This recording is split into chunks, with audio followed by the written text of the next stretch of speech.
निशा काम निपटाकर बैठी ही थी कि फोन की घंटी बजने लगी। मेरठ से विमला चाची का फोन था। बिटिया, अपने बाबूजी को आकर ले जाओ यहाँ से, बीमार रहने लगे हैं, बहुत कमजोर हो गए हैं। हम भी कोई जवान तो हो नहीं रहे हैं, अब उनकी सेवा करना बहुत मुश्किल होता जा रहा है। वैसे भी आखिरी समय उन्हें अपने बच्चों के साथ बिताना चाहिए। तो निशा बोली, ठीक है चाची जी, इस रविवार को हम आते हैं, बाबूजी को हम दिल्ली ले आएंगे। फिर इधर उधर की बातें करके उसने फोन काट दिया। बाबूजी 3 भाई हैं, पुश्तैनी मकान है, तीनों वहीं रहते हैं। निशा और उसका छोटा भाई विवेक दिल्ली में रहते हैं अपने अपने परिवार के साथ। 3-4 साल पहले विवेक को फ्लैट खरीदने के लिए पैसे की आवश्यकता पड़ी तो बाबूजी ने भाइयों से मकान के अपने 1/3 हिस्से का पैसा लेकर विवेक को ही दे दिया था। कुछ खाने पहनने के लिए अपने लायक, बाकी सब रख कर।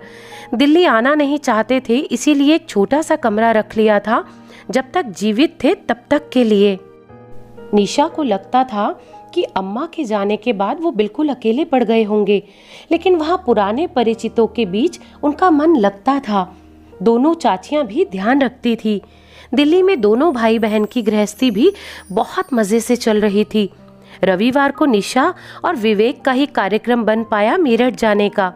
निशा के पति अमित एक व्यस्त डॉक्टर है, महीने की लाखों की कमाई है। उनका इस तरह से छुट्टी लेकर निकलना बहुत मुश्किल है। मरीजों की बीमारी न रविवार देखती है और न सोमवार। विवेक की पत्नी रेनू की अपनी जिंदगी है, उच्च वर्गीय परिवारों में उठना बैठना है उसका। इस तरह के छोटे मोटे पारिवारिक पचड़ों में पड़ना उसे पसंद नहीं है। रास्ते भर निशा को लगा विवेक कुछ अनमना गुमसुम सा बैठा है। वो बोली, इतना परेशान मत हो, ऐसी कोई चिंता की बात नहीं है, उम्र हो रही है, थोड़े कमजोर हो गए हैं, ठीक हो जाएंगे।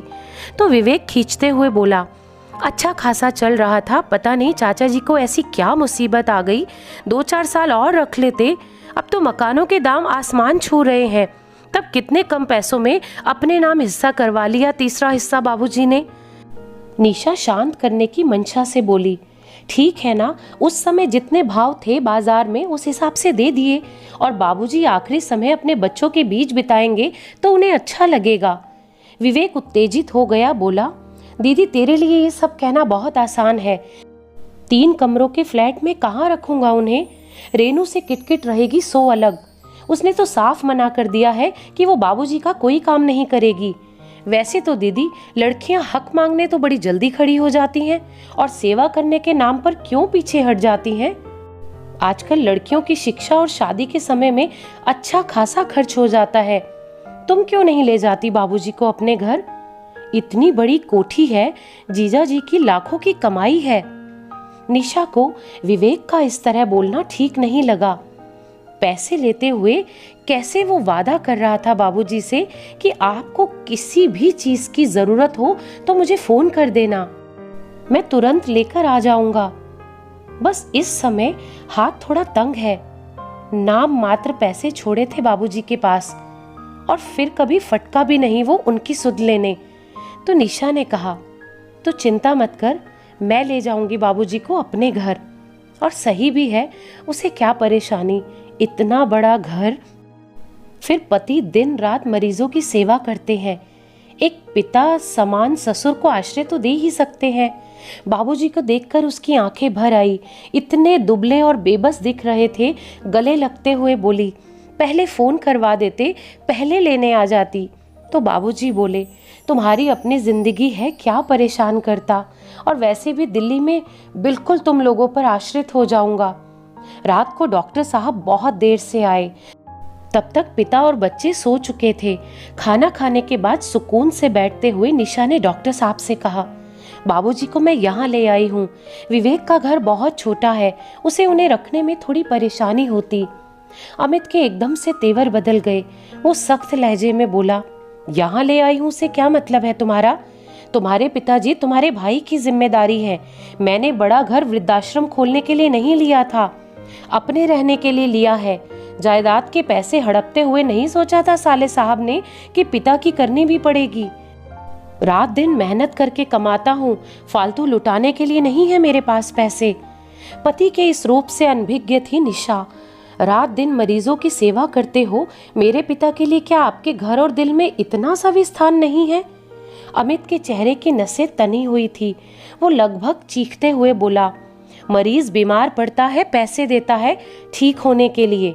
मैं इलाज करता हूँ, पैसे लेता हूँ। ये व्यापारिक समझौता है, इसे सेवा जैसा कुछ नहीं है। ये मेरा काम है, मेरी रोजी रोटी है। बेहतर होगा तुम 1-2 दिन में अपने पिता को विवेक के घर छोड़ आओ। निशा को अपने कानों पर विश्वास नहीं हो रहा था कि जिस पति की वो इतनी इज्जत करती है, वो ऐसा बोल सकता है। क्यों उसने अपने भाई और पति पर इतना विश्वास किया? क्यों उसने शुरू से ही एक एक पैसे का हिसाब नहीं रखा? अच्छी खासी नौकरी करती थी। पहले पुत्र के जन्म पर अमित ने ये कहकर छुड़वा दी नौकरी कि मैं इतना कमाता हूँ, तुम्हें नौकरी करने की क्या आवश्यकता है? तुम्हें किसी चीज की कमी नहीं रहेगी। आराम से घर रहकर बच्चों की देखभाल करो। आज अगर नौकरी कर रही होती तो अलग से कुछ पैसे होते उसके पास, या 10 साल से घर में सारा दिन काम करने के बदले में पैसे की मांग करती तो इतने तो हो ही जाते कि पिता की देखभाल अपने दम पर कर पाती। कहने को तो हर महीने बैंक में उसके नाम के खाते में पैसे जमा होते हैं, लेकिन उन्हें खर्च करने की बिना पूछे उसे इजाजत नहीं थी। भाई से भी मन कर रहा था कि कह दे कि शादी में जो खर्च हुआ था वो निकाल कर जो बचता है उसका आधा आधा कर दे। कम से कम पिता इज्जत से तो जी पाएंगे। पति और भाई दोनों को पंक्ति में खड़ा करके बहुत से सवाल करने का उसका मन कर रहा था। जानती थी कि जवाब कुछ ना कुछ तो अवश्य होंगे, लेकिन इन सवाल जवाब में रिश्तों की परतें दर परतें उखड़ जाएंगी और जो नग्नता सामने आएगी उसके बाद रिश्ते ढूंढने मुश्किल हो जाएंगे। सामने तस्वीर में से झांकती 2 जोड़ी आंखें जिह्वा पर ताला डाल रही थी। अगले दिन अमित के अस्पताल जाने के बाद जब नाश्ता लेकर निशा अपने बाबूजी के पास पहुंची तो वो अपना सामान बांधे बैठे थे। उदासी भरे स्वर में बोले, मेरे कारण अपनी गृहस्थी मत खराब कर। पता नहीं कितने दिन है मेरे पास, कितने नहीं। मैंने इस वृद्धाश्रम में बात कर ली है, जितने पैसे मेरे पास हैं उसमें मुझे वो लोग रखने को तैयार हैं। ये ले पता, तू मुझे वहां छोड़ा और निश्चिंत होकर अपनी गृहस्थी संभाल। निशा समझ गई बाबूजी की देह कमजोर हो गई है, दिमाग नहीं। दामाद काम पर जाने से पहले मिलने भी नहीं आया। साफ बात है कि ससुर का आना उसे अच्छा नहीं लगा। क्या सफाई देती, चुपचाप टैक्सी बुलाकर उनके दिए पते पर उन्हें छोड़ने चल दी। नजरें नहीं मिला पा रही थी, ना कुछ बोलते हुए बन रहा था। बाबूजी ने ही उसका हाथ दबाते हुए कहा, परेशान मत हो बिटिया, परिस्थितियों पर कब हमारा बस चलता है। मैं यहाँ अपने हमउम्र लोगों के बीच खुश रहूंगा। 3 दिन हो गए बाबूजी को वृद्धाश्रम छोड़कर आए हुए। निशा का ना किसी से बोलने का मन कर रहा था, ना कुछ खाने का। फोन करके पूछने की भी हिम्मत नहीं हो रही थी कि वो कैसे हैं। इतनी ग्लानि हो रही थी कि किस मुंह से पूछे। वृद्धाश्रम से ही फोन आ गया कि बाबूजी अब इस दुनिया में नहीं रहे। 10 बजे थे, बच्चे पिकनिक पर गए थे, 8-9 बजे तक आएंगे। अमित तो आते ही 10 बजे तक है। किसी की भी दिनचर्या पर कोई असर नहीं पड़ेगा। किसी को सूचना भी क्या देना। विवेक ऑफिस चला गया होगा, बेकार उसे छुट्टी लेनी पड़ेगी। रास्ते भर अविरल अश्रुधारा बहती रही। कहना मुश्किल था कि पिता के जाने के गम में या फिर अपनी बेबसी पर। आखिरी समय पर पिता के लिए कुछ नहीं कर पाई। 3 दिन, केवल 3 दिन अमित ने उसके पिता को मान और आश्रय दे दिया होता तो वह हृदय से अमित को परमेश्वर का मान लेती। वृद्धाश्रम के संचालक महोदय के साथ मिलकर उसने औपचारिकताएं पूर्ण की। वो बोल रहे थे, इनके बहू बेटा और दामाद भी हैं, रिकॉर्ड के हिसाब से उनको भी सूचना दे देते तो अच्छा रहता। वो कुछ संभल चुकी थी और बोली, नहीं, इनका कोई नहीं है, ना बहू, ना बेटा और ना दामाद, और एक बेटी है, वो भी बस नाम के लिए।